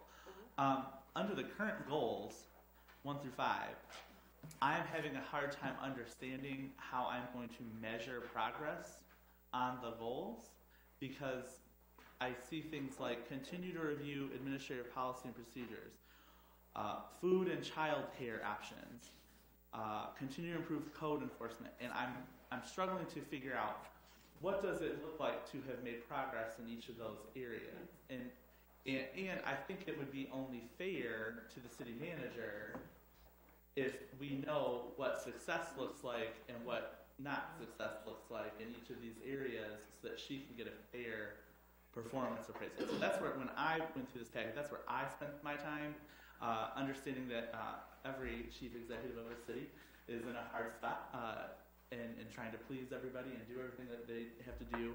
I think it would only be fair to figure out the measurements and to not just complain about that tonight and say that's a problem. I was going to suggest from the city manager to help us, hopefully by the next meeting, figure out what does success look like within those goals. And maybe that is talking with the mayor or with other council members at your meetings, but figuring out like what does it look like to achieve success in each of these areas. That way we can provide you with a fair evaluation. So and to comment on what the mayor is asking, I'm not going to respond with any sort of indignation on that. I think that these 3 goals that the mayor is adding are things that she's already kind of doing. So providing financial oversight, following a contract, hopefully you're enhancing community satisfaction. I don't oppose that at all. In fact, I support it wholeheartedly, because those aren't things that are over and above what she should be doing already. Those are things, or anyone in that position should be doing. Those are things that we expect of any good city manager. So I don't think by putting it in the written language that there's any sort of problem there. So that's what I'm going to say about that. Councilmember Brown. I'm sorry, Councilmember Reed. Okay, we evaluated 45 and then at 60 days, right? I'm sorry? At 45 days? 6 months. 6 months. And then at 6 months. Correct. And at 6 months, which I believe is about 3 months, because we're at the 90-day period, 2 to 3 months, be evaluated based on the assigned goals, which is why I think it's important to include these things, and then based on if performance is satisfactory, there's a 3.5% pay raise, and then again at the end of 12 months, another, if satisfactory assessment, there's another 3.5% pay raise, which is part of why I think is important to spell out and make sure that we are going to assess at the 6 month period, professional city government, fiscal management, community relations, along with the other things. I'm not sure how you make a determination that a 3.5% pay raise is warranted based on the assigned goal of training, attend training, so we could say that's already successful because the city manager has already gone off to training. And I'm saying that when we get to the 6 month point to do the performance appraisal, we should be looking at look at the 3 things that I've outlined, and that's why I brought them forward. Councilmember Brown. Thank you. So again, I don't have a problem with what you brought forward. I think the timing of it is problematic. Again, she's halfway through her 6 months. I also want to say this too, and I know we have council goals to set, and we have year-long city manager goals to set, but we need to be making sure we know our role as council members and the mayor. And I think it's important that we get that training to know our roles before we try to dump some more goals on the city manager. We want to make sure we know what we're doing, and we're doing what we're supposed to be doing. So, again, I'm not opposed to what you're suggesting. I think the timing of it is horrible, but I think it's something that we could consider as we set goals, the 2019 goals for our manager. Thank you. Councilmember Reed. And I think we're way behind on setting goals for everybody, for ourselves, for the mayor, for the city manager. I would say, because I'm looking at these up here at the top, and they're really not that difficult. That's something that's quite easy to cover. But down at the bottom, I think this is worthwhile looking at. I think it would send a very bad message to the community if we are not going to assess the city manager's performance based on fiscal management, community relations, and professional city government, in promoting that and improving that. And I could sit here and list 4 or 5 things that I know the city manager has initiated that would support all of those. You have your bridging the community meetings. You have 2 of them set here in January. That clearly falls under community management. As far as fiscal management, putting together a budget, an efficient and effective operation in managing to the approved budget. It's not giving her new things to do. It's just providing us the avenue to assess her performance in doing those things. So, any other comments and questions from the council? Okay. So, Mr. Mingo, no, we don't need to read the roll, but so I'm going to make a motion that we adopt three additional city manager goals. Is the motion seconded? It's discussion. You don't have, it's just a discussion item. There can't be a motion. Okay. So how do we find out if the city council supports implementing them or not? You would have to put it on the next agenda? Yeah, you'd have to put it on as like an approval. Fair enough. item. Just last thing would be, please consider the message it will send to the community if we're not going to take this serious and look at these things. That's the last thing. Okay. Next slide. Next agenda. Yeah, I'll do it right here. All right, now I've covered up my agenda. Here. Okay. Next item is the discussion of Michigan Municipal League training opportunities for City Council. And in the council packet is a list of the scheduled training that's available. Did you want to? Two things. I'm supposed to assist the council in getting the appropriate training needed to administer their roles as councilmen on the city council. So I have included in our city manager report a copy of the MML training schedules that we have. I know at the last meeting it was suggested that the council probably set aside some time to review the initial training that was taking place that is actually on YouTube by Ms. Scott Smith. I have seen the training. I have reviewed it. I think it has some very good information that would be beneficial to this council. I don't know if you want to set a date to do that, to review it. I have reached out to Mr. Smith about coming out, doing maybe a shorter version of that, or trying to find a way for him to reiterate or retrain the council from that information that he has already provided, so that everybody has the same information and that you're not receiving different information. The information provided during that particular training session was very informative, very helpful, but it also was very enlightening just to find out how our form of government works. And I think that that is something we all need to think about and review, so we actually know what the council manager form of government really is like and what our roles are. in that particular process. Do you have a copy of the slide presentation? I've been watching, going through it, but I don't. I don't know if you have actually it. emailed him, actually left him a message to ask for that. He Okay. was not available when I called, so I did leave him a message Thank you. so that I can get that. Any other comments, questions on the MML training? Councilmember Brown. Thank you. So a lot of, like if you could get the slide presentation, Ms. Rivers, that would be awesome. A lot of the information that Attorney Smith provided us is in our council rules and procedures. I was looking at the MML training. Is there any way possible to, did you say you contacted him to see if he could come do a shorter version? Is that right? I contacted him to try to get a copy of the PowerPoint, but he was not available, so I left him a message to get in contact with me. But that is the purpose of contacting him, to find out if he can at least come back so everybody has the same information. Sometimes we may all receive the same information in writing, but we all may not digest it the same way and not be able, and if he's actually here to ask the questions to him, then we all can have the same information, the same understanding, and have a better understanding what our roles are. I think that would be important. So I just,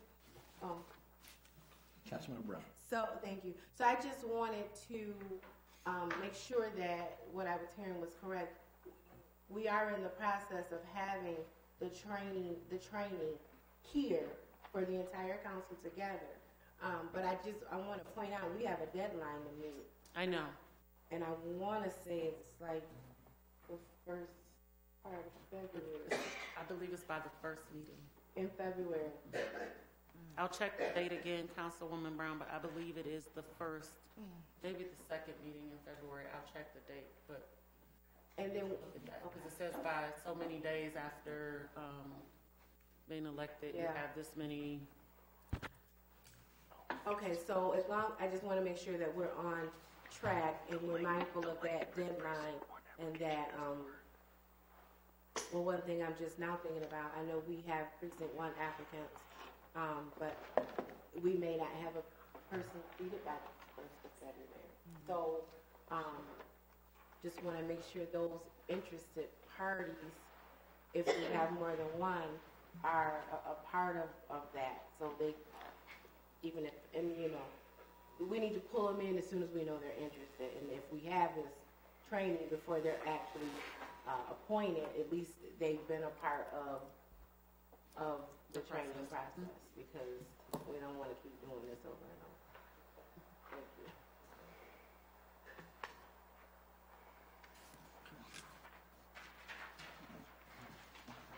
Any other questions or comments on MML training? And council members that have MML training they wish to attend should notify you. Thank you. All right. Next item is item H, request approval for boards and commissions, appointment and reappointments. And there are 2 applications and 2 people being considered. Ms. Nydia Wolf for the Downtown Development Authority reappointment, and Ms. Joyce Washington reappointment to the Albion Housing Commission. City Attorney Harkis. I just noticed this, and just so we're clear, the only approval should be for Ms. Wolf. Ms. Washington, since that's a Housing Commission appointment, doesn't require council approval. It's just a mayoral appointment. Okay. Thank you. So, take that, vote on that. Councilmember Brown. Thank you. So, Attorney Harkness, you're right, I knew that. So, but I will ask Mr. Atchison to, that is a mayoral appointment that you do not need council approval for. However, with the Housing Commission, there are only 2 precincts that have Housing Commission facilities in it, and that's my precinct, the 3rd, and the 1st, which currently do not have council representation.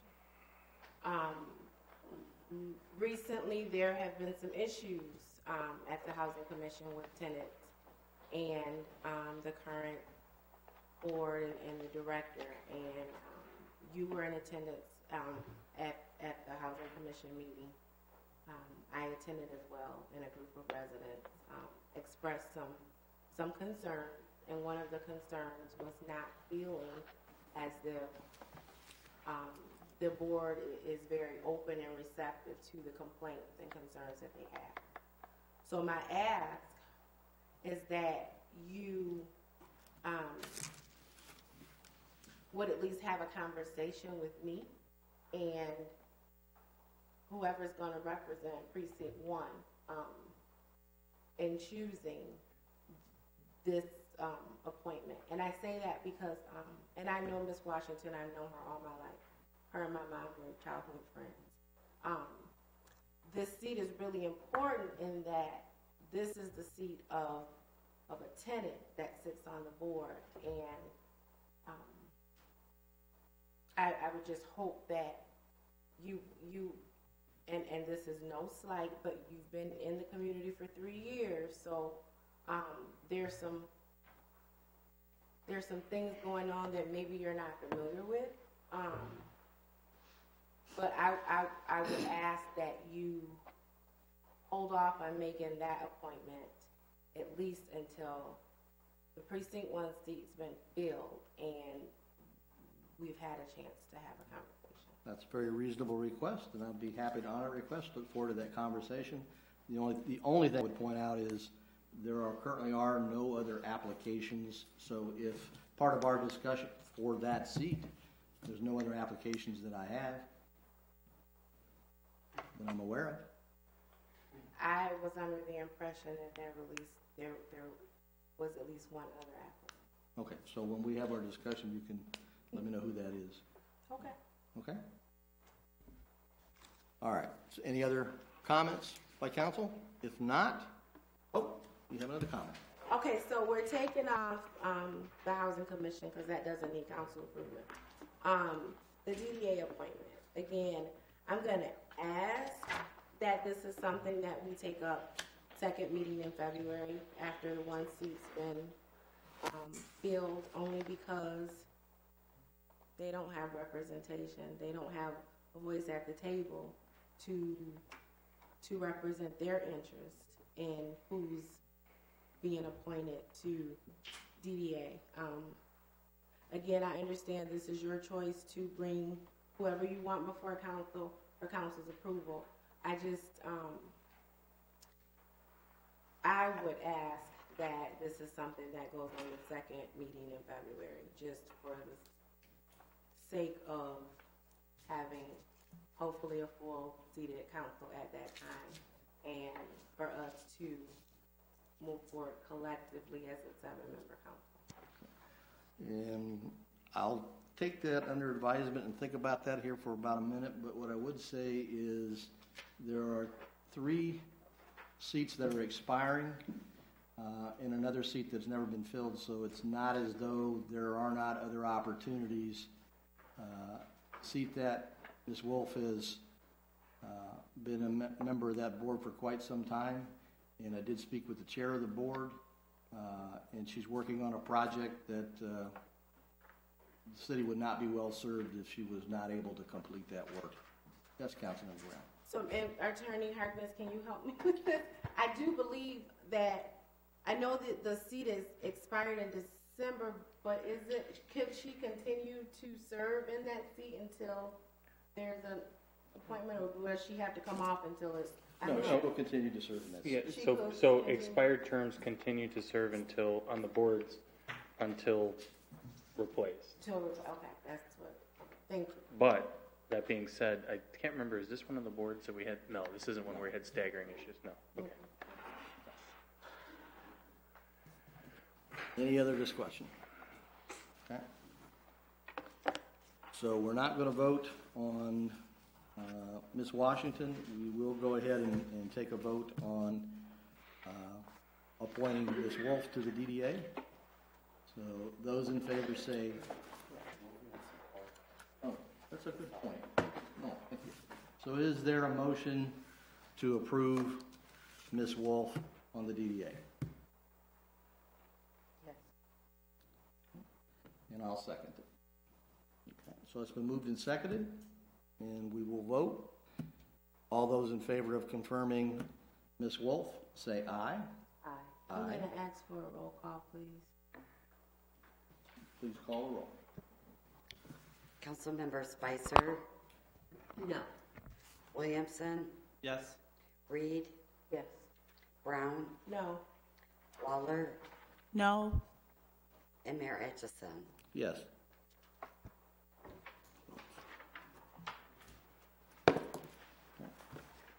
So, doesn't pass.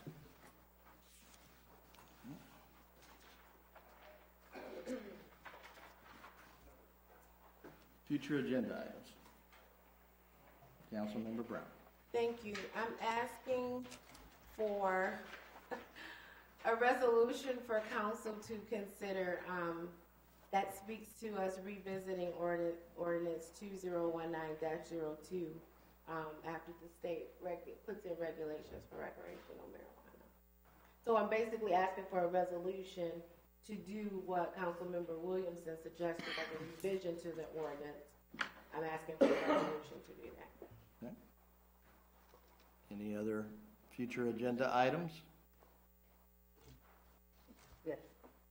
Councilmember Reed. I would like to go back and review the budget for the parks. The price increase on the parks. The fee schedule is what you mean. Yep. Fee schedule, yes. You just make that the fee schedule in total, not just limited to the parks. How about that? I've got more. Okay. One, lateness of receiving packets. I did not receive my packet until Saturday evening, which does not give me time to study stuff. So I'd like to discuss when we're going to be getting our packets. I'd also like to put on there a discussion about improvements that can be made since the weather is not really bad in Albion, in our area now. And I'm seeing a lot of tree limbs down, piled up all over everywhere. Some things that could be done, so I would like to discuss some improvements since the weather is good. And I'd like to start talking now about dates about the city cleanup.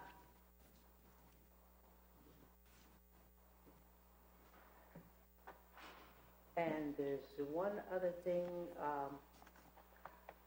I have people who from time to time call me and say, well, how can they find out where this is or where that is, or some information on things, and it would be nice if we could have like something down in the foyer that tell you, go over to the Ludington. That's where you can look, you can fill out applications for jobs and things, and how they go about getting different things that they'd like to have, but don't know where to go to get them. So a discussion on information being available in the lobby of City Hall. That would be good, yeah.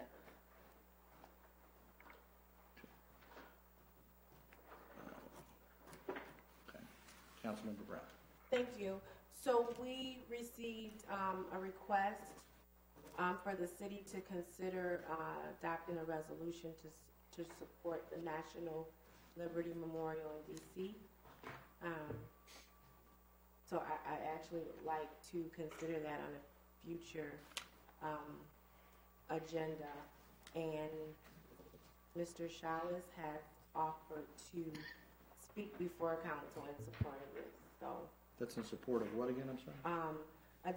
he's asking the city to adopt a resolution to support the National Liberty Memorial in D.C. It would honor and commemorate the between 5,000 and 10,000 African Americans who fought in the Revolutionary War for independence. He's asked council to consider that, so I'm asking that that be added to a future agenda item, and if maybe city manager could reach out to him to see if he could come to council as he's asked in this email. So he's, yeah. So he sent it just before the council meeting. I thought it was worth following up on. Councilmember Spicer, did you have a question? Yes, I did, thank you. I think, City Manager Rufus, do you have plans for, I think you're gonna provide some type of schedule for implementing, I think it's a sewer rate increases to plan or schedule? Yes, we do have a schedule, but also to have our water rate study done first. So that I want to make sure we have the water study done first, and I need to bring her contract back before council. Will be on the next council agenda, and so that it's done at the same time. Thank you. And also, I was going to mention the water study. I think I've heard some talk about our PFAS levels being enormously high and containing tremendous amount of toxins. So that would be great to have somebody come to speak to us. I didn't see that in the report that I saw, so I will make sure I get that to you for the next council agenda as well. And don't ask me what PFAS means. I just remember the acronyms, but I can't tell you what the word for that is, but I'm sure you know. Councilmember Reed. I would also like to put on there a grant writer. So spring is coming, and I got to get started on that pavilion for Holland Park. So, and I don't write grants. So what's the agenda item that you want? What agenda item? Yeah, we're talking about future agenda items, so what do you want to put on the agenda? Grant writer. A discussion of... Yes, discussion of grant. Okay.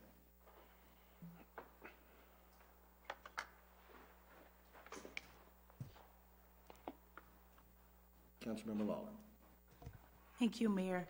I want to add an item to the agenda about any meetings that our mayor may have to come back and let us know how your meetings went, if it includes city business and how successful it was, just to have a discussion if that's something that council would like to do. Just so that we're all in the loop of things of what's going on in the community, because you may get out there more than we do, and Ms. Rufus may get out there more than we do. So I was just asking if we could have a discussion about putting something in place.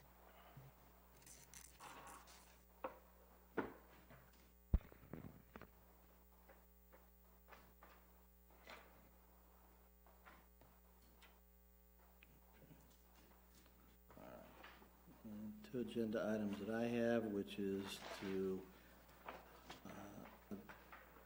discuss adoption and approval of the 3 additional goals for the city manager, and asking Mr. Lindsay with Oaklawn to come in and give us an update on the progress and looking ahead on the after-hours care. I probably mischaracterized it because it's more than that, but we'll put that on the agenda as well. Okay, so we have quite a few agenda items. Okay. All right. Next item on our current agenda, I believe, are public comments. So people wishing to address the city council, you have 3 minutes. Please direct your comments to the chair, and would step forward and identify yourself, name and address, and I'd ask everybody else present to respect the speakers. So if there are public comments this evening, good evening. They gave me a microphone at one point. Okay. But I can wait if somebody else is in front of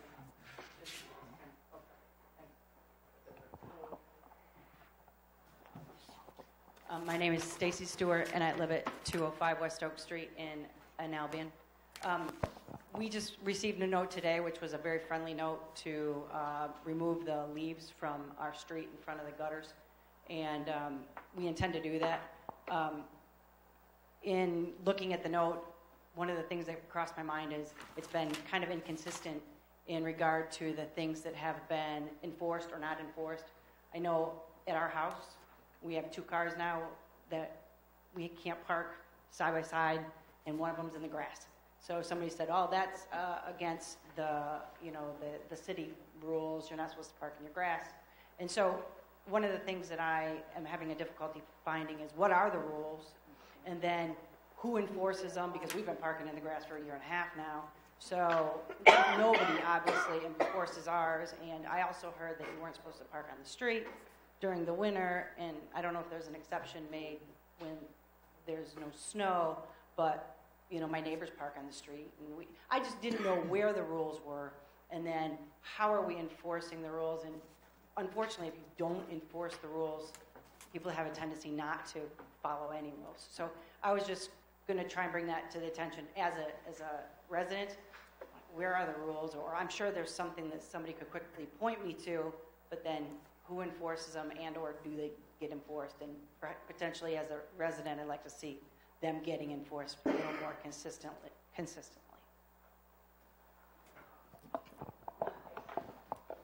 Are there any other public comments?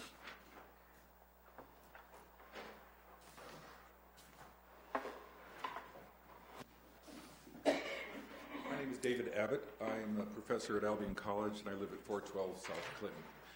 I was going to just make a moment to speak with my council member, the 3rd District, Councilwoman Brown, but based on what I heard Councilwoman Reed say about branches, I thought maybe this would be more apropos to my overall comment. For a number of months, probably over a year, I've tried to reach people at the city about a dead tree. I have 2 that are dead, but they're still standing on the easement that's on the city side. 2 years ago, I had a very bad storm that everybody experienced in the city, but one large tree completely knocked out the power lines, and we had no power for 6 days. It was a problem between the city and Con Ed because of the ice. My concern is I've called and finally reached someone at the street department or something. I don't know if they even work here anymore, but that was maybe 8 or 9 months ago.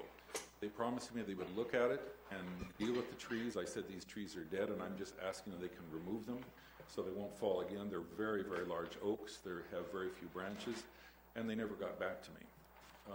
I know there hasn't been a lot of time, but I wrote Councilwoman Brown, I think on December 18th, and CC'd it to the manager, just to express my continued concern about trying to solve this problem. In a larger sense, when I try to call the city, I usually get nothing but busy signals or no answers. Now, I realize we have problems here, but we talk about communication, and I've heard very good comments about trying to be informed of what we can do as a council. But as a citizen of this town, I have difficulty reaching people, and I don't feel like I should go to my mayor, who lives 2 blocks away from me, and always bother him on his dog walk. It's fine to talk to him, and he's open to it, but I'd like to know that there are people that I can call, and I can't sometimes, even though I have a doctorate, find on the website the right person to call. But it's extremely frustrating when I call and no one answers. I just call and I call and I call, and there aren't answers. We should be able to solve this problem, even with money issues. I'm not sure what it takes, but my real request is to start that, and my second request is more of a personal one, to see if we can remove those 2 trees, have someone look at them, so they don't fall and knock the power lines down again, because those trees are dead. The first one that fell down, I was shocked to see how dead it was. It just didn't get blown down because the wind wasn't strong enough. But if Councilwoman Brown can look at that for me and get back to me, I'd be very grateful, and I just hope that we can get a better form of communication to deal with issues like this, because as Councilwoman Reed said, we have a lot of branches, but I'm worried about the trees that haven't fallen yet to their big ones. Thank you. Thank you, Dr. Abbott. Are there other public comments? If not, invite our county commissioner to come up and talk to us.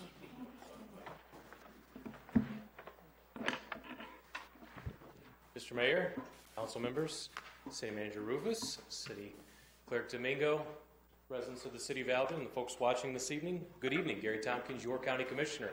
Well, Happy New Year, everybody. Hope everybody had a great holiday. I know I certainly did, for a couple weeks off to enjoy the family, so hopefully everybody got an opportunity to do that as well. Relatively brief this evening, as we're just starting to get kind of off the dock, if you will, for 2019. Just recently at our recent county commissioner meeting, we had our county organizational meeting. We welcomed 2 new commissioners to our board, Ms. Rochelle Hatcher from the 2nd District, which represents the city of Battle Creek, and also Tommy Miller from the 6th District, which represents the district next to me, which covers the city of Marshall, Marshall Township, and other townships in the center of the county. Additionally speaking, we had Commissioner Frisbee from District 4, who was elected as the chairperson, as well as as Kathy Suvetti in District 1, who was elected as the vice chair. So congratulations to each one of them. Look forward to working with them as we move forward, and I took the opportunity, accepted the offer as the parliamentarian of the commission. So we all, as we all know, we all play a role within with each and every board that we do participate in. And then my monthly newsletter is available. Most of you folks do receive my monthly newsletter on a monthly basis. If you're not on the email list, you'd like to be, you certainly contact me by email, phone, etc. Hard copies are available at the Albion District Library as well. It's a great resource to know what's going on around the 7th District, as well as the city of Albion. In newsletter this month, on pages 3, 4, and 5, I provide a detailed breakdown of the county general fund budget, as well as the county road budget, both revenues, expenditures, and highlights to each. So if you get a chance to take a look at that, if you have any questions, please let me know, and I'd be sure and happy to help that out. And then finally, as I continue to roll out my plan to further engage with constituents to hear comments, concerns, and issues that you might have, if you have a group or you know of somebody that certainly would be interested in sitting down and spending some time with me, whether it be a weekend, a weekday, any time that's available for them, I would certainly be happy to do so.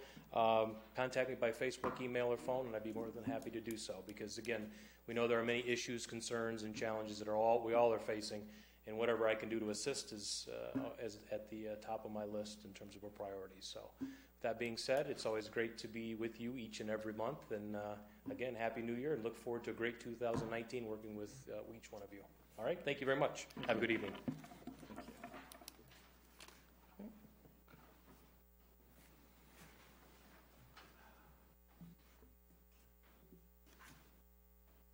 Levada Weiss, 917 Luther Drive. I guess I would just like to ask why you vote no for someone who's been the DDA forever, doing a good job. I'd just like to know what your reason is to vote no on someone who's doing such a good job.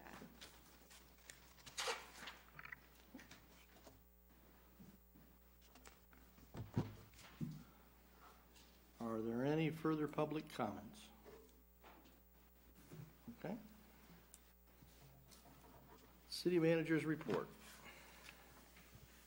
My report is before all of the council persons in writing, and I'll go through it rather quickly in light of time. For everyone, MML training, we just spoke about that. A copy of the trainings are attached. Had a meeting with the mayor on Wednesday, January 2nd, Attorney Harkness. We just provided each other with updates, talked about local projects and activities, and discussed agenda items. North Street project, that's North Eden Street to Burr Oak Street. We have not determined who the contractor is, but we believe that the street is going to be reconstructed North Street from North Eden Street to Burr Oak. The project includes some curb replacement in the western 2 blocks, full replacement of the pavement section. We will be utilizing $375,000 from STP, which is Surface Transportation Program urban monies, and monies coming from the city's coffer, with $125,000 coming from the water fund plus contingency. These projects were approved prior to my tenure. The dates are so attached. Grade inspection with MDOT was done 10/18. Final package submittal to MDOT was 12/21. The MDOT bid letting is 3/1/19, and the construction is supposed to commence between 4/19 and 8/19. The final design was also submitted to MDOT on 12/21, and the comments says the draft package has been reviewed, and final comments were submitted to MDOT on 1/4/19, and the project is scheduled to achieve a March 1st letting date. Project Rising Tide on Friday, January 4, 2019, Ms. Snyder and I, in conjunction with Ms. Lanou, met with MEDC and the consultant from Beckett and Rader to discuss the project, the goals of the PRT, and the direction of the steering committee. Bridging the Gap, our first meeting is next week, be held on January 16th from 6 to 9 at Marshall Opportunity High School, located at 225 East Watson. And I just want to take the opportunity, Albion is a very small community, And so information travels very fast, and I want to take the opportunity to commend our police department, our chief of police and deputy chief Jason Kern. There was an armed gunman locked in a house last Friday, and they, with the assistance of the Battle Creek Police Department, was able to apprehend the person without any harm, hazards, or any fatalities to anybody. And I just wanted to let them publicly know they appreciate what they've done and how they are working diligently to protect our community, because that's a really serious situation when you have an armed gunman in the house in an area where there's lots of children and families, and you don't really know how to respond. And when I hear something like that, and I know that our police department was able to properly handle the situation and ensure the safety of our residents, that really makes me feel good to be the city manager in Albion. So I really want to thank the police department for that. And that ends my report. Okay. Only thing I'd ask is, you're doing the written reports, and I appreciate it. I know many of the other council members do. Could we get them in the package so that the residents, the community can see them as well? They may have had a question or a comment during public comment session, so if you consider that, I would appreciate that, adding it to the meeting packet. Okay. Council member comments.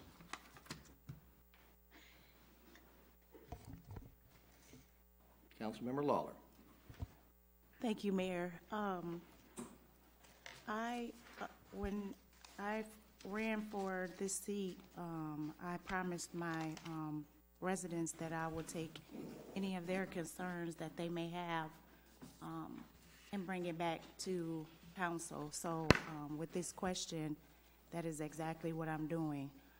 I don't know if it's a rumor or not, but I really just want to clear it up about the evaluation of our EDC president. How is the council or even the boards that she report to let her evaluate herself, because they feel like if she gets to evaluate herself, that our city manager should be able to evaluate herself. So if that was a question that I could not answer, if you could help me out with it, that would be fine. Yeah.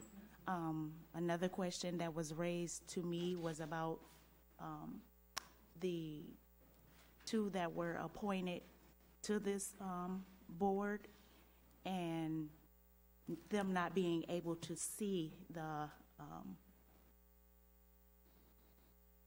her evaluation.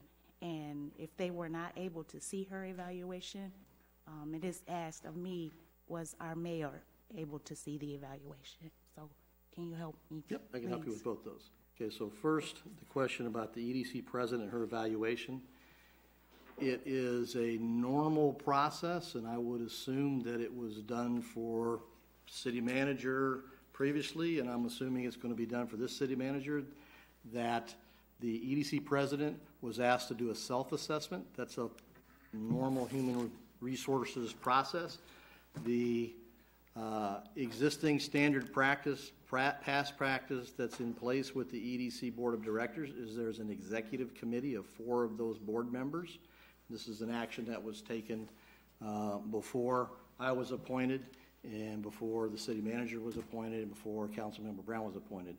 So the executive committee had the EDC president do a self-evaluation, and then the executive committee got together and reviewed the president's input, her self-evaluation, and then they assessed her performance.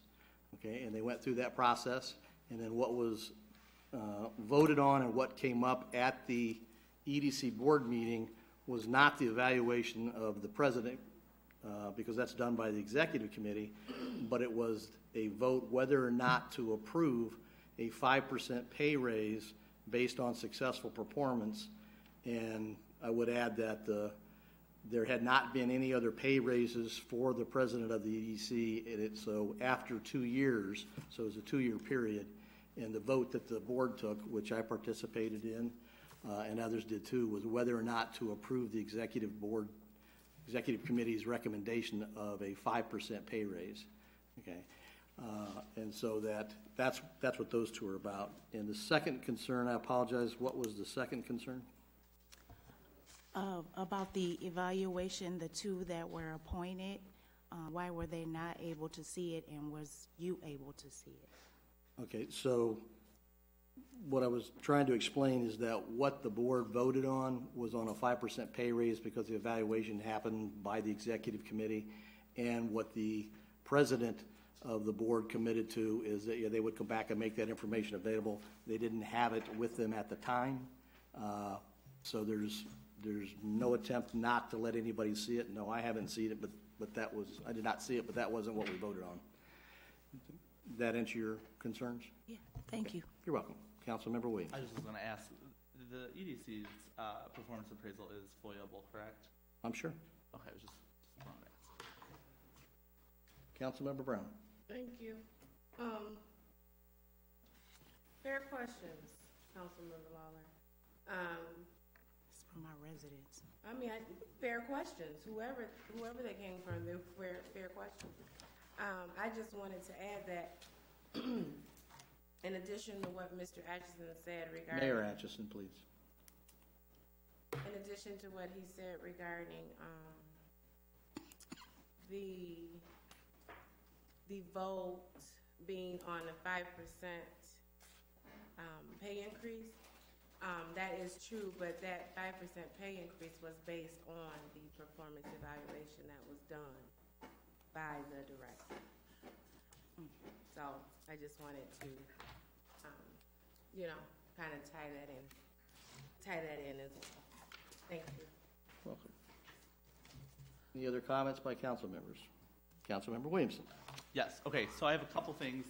The first thing I wanted to say was thank you to the city manager again for a written report. Thank you. It's always nice. I also want to say congratulations. You've been here for 90 days, so that's wonderful. And then I also I haven't seen anything further. There were some meetings to discuss the extension of expenses and things like that related to bringing you here, which is awesome. So I didn't know when. I think the 90-day window has closed, and I was just wondering if there was going to be a report out on all of that to the council at some point in the near future. So that's just an inquiry on my end. And then I want to make a couple general comments because I keep hearing them. I keep hearing them everywhere I go in Albion about the EDC, and there seems to be this general tide of unrest around whatever is happening with the EDC, and especially since the changes of the new appointments. And I want to make sure that I share with my fellow council colleagues and the city manager and the community that, and I've talked extensively to Sonia about this, that my priority as a council member in the community from the 6th Precinct and my support for all the various boards and commissions is to make sure that we're coming from a place of positive growth for our community in all areas. And I would hope that all of my colleagues on the council would work to tamper back any of the sneakiness and suspicion that tends to be seeded in some of these things that fly around the community. And so anything that our mayor, anything our appointed representatives on the EDC can do to continue to just be open and transparent with the work that's happening at the EDC and share that would be wonderful. I'd also like to inquire just a little bit more about the zoning. I noticed in your goals the zoning plan rewrite, and I know that the Planning Commission had done something, and I was wondering where that is and what the next steps are with that. I know that in order for economic development to take place on corridors in the community such as Austin and Eaton, that those particular places that are zoned light industrial have to be changed over before anything can continue in those areas. And so I was just wondering, and I know that in the zoning rewrite there is some suggestion to do that. So I'm hoping for a general update in the future about where that is, because I think that's important as we look at things beyond downtown, that we can be as supportive and helpful in making those things happen.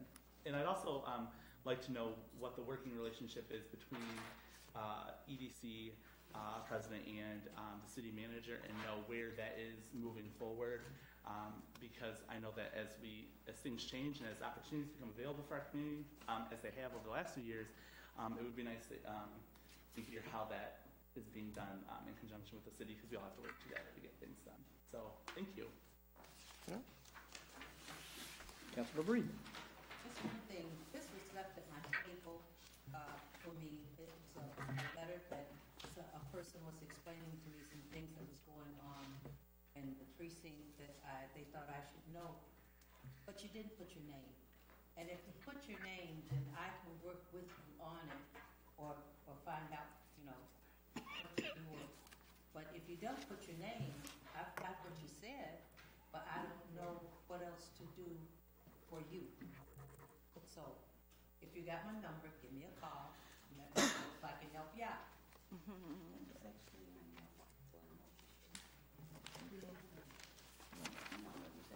Any final comments?